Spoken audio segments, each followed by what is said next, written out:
You know, the EU is a democratic institutions, and I think everything starts with a dialogue, with communication, but we didn't receive any reason for it, no.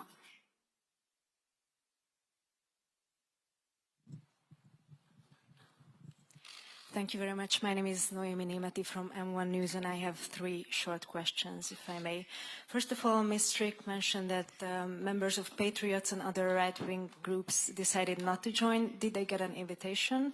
And there's no Hungarian member either. So the second question is, did you talk to any Hungarian MEPs, for example, members of Democratic Coalition or Artisa Party?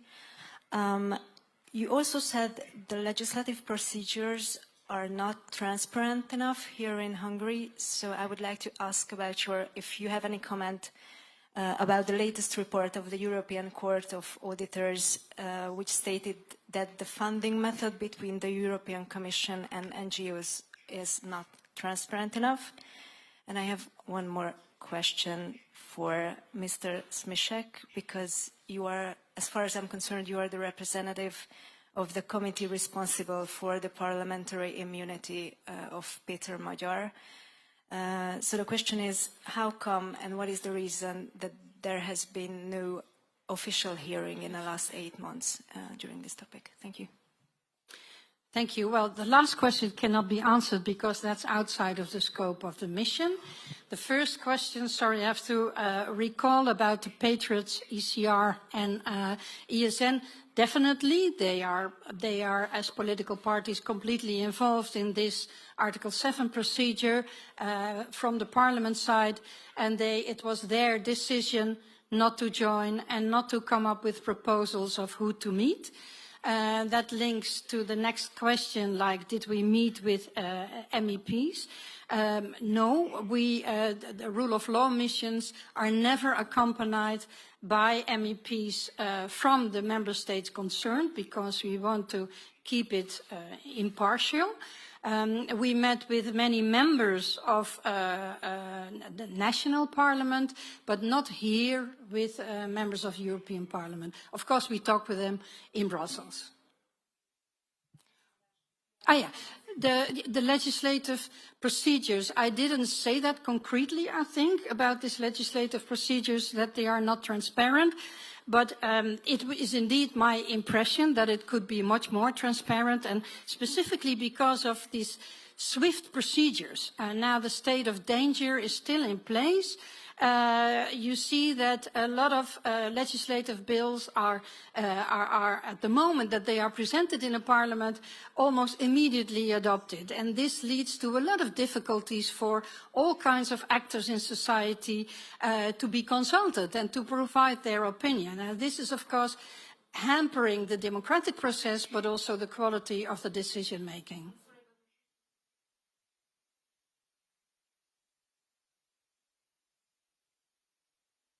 Is she no micro, or is it not necessary? Thank you. I'm sorry, but my question was about if you have any comments about the latest report of the European Court of Auditors, which stated that there is a problem in the European Union as well. Namely, there is the funding method between the European Commission and NGOs is not transparent enough. So how can you guarantee that if there is a problem here in Hungary, it's not a problem in the European institutions? Maybe it's good to remind you about the scope of this rule of law mission. We are here to assess the situation of the rule of law, democracy and fundamental rights right here in Hungary. So we are not entitled or have the mandate to respond on these kinds of questions at the EU level. További kérdések, adom már is. Thank you, Balázs Márton from Telex, and I have a question, or at least 2 questions, about your meeting with the representative of the Hungarian government. How would you describe these talks? Were they cordial, or were there any conflicts or reservations expressed? And after your meeting, he posted a Facebook post saying that you were invited by Kinga Kollár and Péter Magyar, who are MEPs. Is this true? Thank you. You mean the meeting with the Deputy Minister of Foreign Affairs, on European Affairs, right? As my colleagues already referred to this meeting and other meetings of authorities, we were quite surprised about the sort of hostile attitude that we were experiencing. And what I remember most vividly from this meeting is that he came up all the time with examples of situation in other member states, trying to make certain points, maybe as a way to evade the questions that we were posing.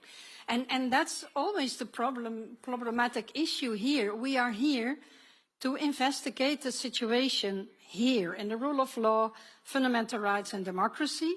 We don't have any other mandate, so such discussions don't lead to anything. I think that actually it would be beneficial for all parties to have a real exchange based on the facts, because that is what we in the end need for a proper report, sufficiently substantiated, and on the basis of that the right decision can be made. And no, no meetings with others. You can see our No. Sorry, just a clarification. No were invitation. Invited here No invitation as well. No. As I said, I mean, our mission does never, encounter with MEPs from the same country, because that could lead to conflicts or interest or decrease our impartiality. Okay.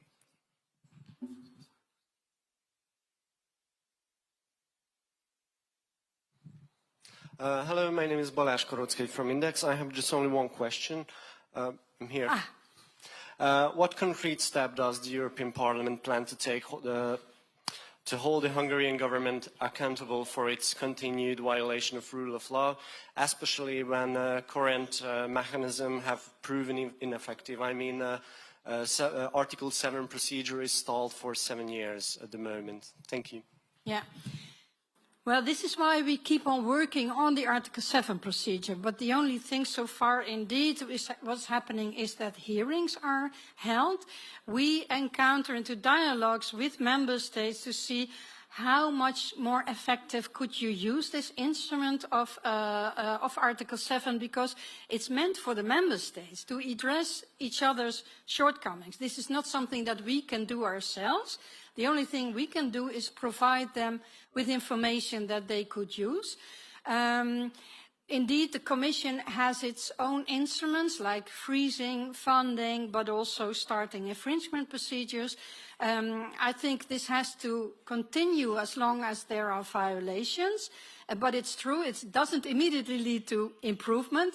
But we will need to urge the Commission to do its work as guardian of the treaty, and we therefore also urge the Commission now to start a request for an interim measure, because we cannot wait for years for the Court of Justice to decide, as these developments are going so rapidly in the wrong direction in Hungary. Hátul vagyok, akinek még kérdése van. Thank you. Yeah, that was it. That was it. I would like to thank all of you, and let me remind you that what we do this for the Hungarian citizens and the Hungarian society. We eagerly want this country to turn back into a real democracy, because we think that Hungarians as EU citizens should enjoy the same rights and values as we all do into the EU. Thank you very much.